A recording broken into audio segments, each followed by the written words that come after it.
Well, guys, it's January and it's already busy. This segment is called Market Rumblings here on the fourth period. Lots to discuss today, so let's jump right into it.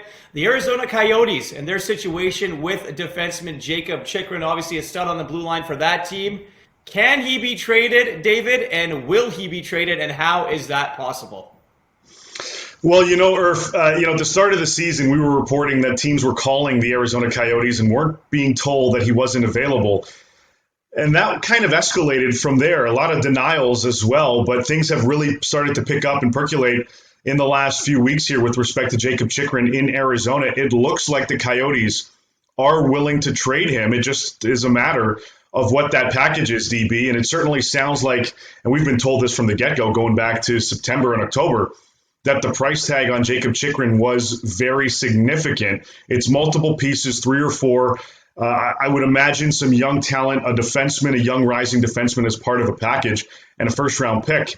So you're probably looking at 3 or 4 assets that would end up going back to Arizona for this kid. Yeah, David, we keep receipts, so the people that laughed at us when we reported that first, okay, that's why you come to the fourth period for breaking news. This is a different situation. Even though the price point is probably going to be around the same that Jack Eichel got, this is very different from a buyer perspective, because only maybe 2 or 3 teams could be in the hunt for Jack Eichel because of his $10 million price tag for his cap hit. Not the case with Jakob Chychrun. Less than $5 million for a 23-year-old defenseman who, throughout the numbers this year, they're meaningless. Like you look at last season, this is a monster player on the blue line. This is, I would assume, 10, 12, 14 teams could line up and have interest in this player. So do they want to move him? Probably not, because you would think he's part of the solution. But if you're going to get a 4-for-1 return the way they are right now, this franchise, I would certainly move in that direction and be calling the Arizona Coyotes for Jakob Chychrun. The Arizona Coyotes, gentlemen, are always a very interesting team to both watch down the stretch on and off the ice. Now let's stick with kind of off the ice here a little bit, Dennis, and go to the LA Kings and Rob Blake. And what's the latest with his status involving the LA Kings organization? Yeah, we broke a little news from the Kings of the Pod, me and John Hoven. I asked Rob directly, his contract is going to expire at the end of the season, what his status was. And he has every intention of continuing as a Los Angeles Kings general manager. He'll sit down with Luc Robitaille at the end of the season. They are very tight. Luc and Rob came in as a management team. That will continue. Rob thinks that things are moving in a positive direction with respect to the team development. They're only 1 point behind the Edmonton Oilers as play starts tonight. So, yes, Rob Blake will continue as a general manager. It's a matter of sitting down with Luc Robitaille and banging out a contract at the end of the season. Certainly interesting to see how that progressed. There was a lot of speculation as to what he was going to do without a contract beyond this season. But based on his interview with you guys on Kings of the Podcast, it certainly looks promising. I guess the focal point at this point is what happens moving forward with this team. If they are still in playoff contention, and guys, they are right now, if you look at the standings, they're right in the thick of things for a wild card position in the West. I got to imagine they look to add to this roster moving forward. They don't have a ton of cap space, so they may have to get a little bit creative. But if this team is positioned to make a push for the postseason, I've got to imagine, DB, that Rob's going to try to help his team.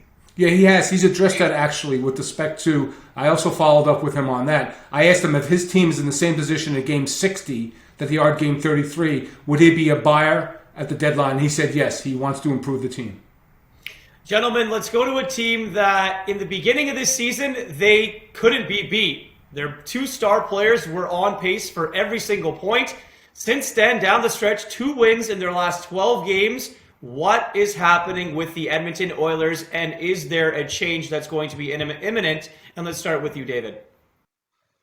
Well, Kenny Holland is looking. I know there's all this talk over Dave Tippett. I think that's the absolute last resort that this team wants to go in. How many coaches can you go through without realizing that you've got a ton of holes on your roster? So Kenny Holland has been looking. He's been looking, obviously, at goaltending, and the little going back and forth publicly between the team and Mikko Koskinen hasn't helped.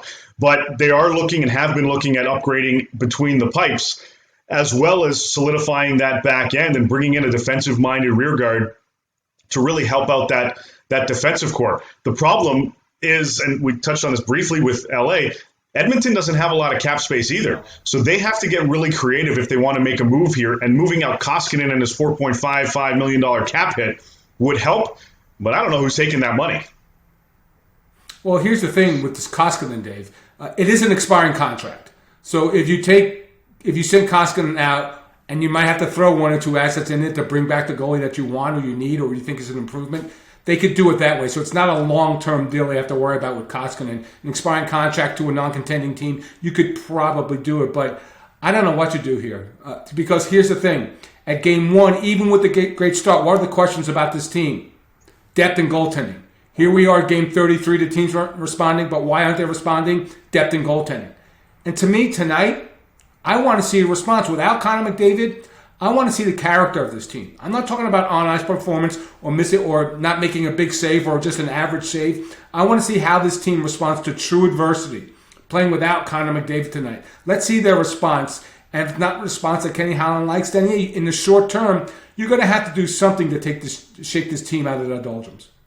Yeah, it's funny you mentioned, Connor McDavid so much. This is his third coach, and he's the best player on the planet. So we'll just kind of leave it at that. The next thing I want to touch on, guys, is events. So obviously the All-Star Game, one of our favorite events here with the fourth period. It's in Vegas. Guys are actually happy about going and wanting to go. At least that's what I've heard because there's no Olympics now. But what's the status on the series of future events? And Dave, we'll start with you there.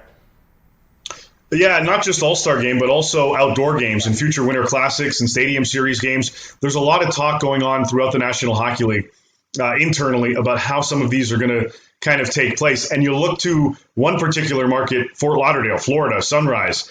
They were supposed to host last season's All-Star Game.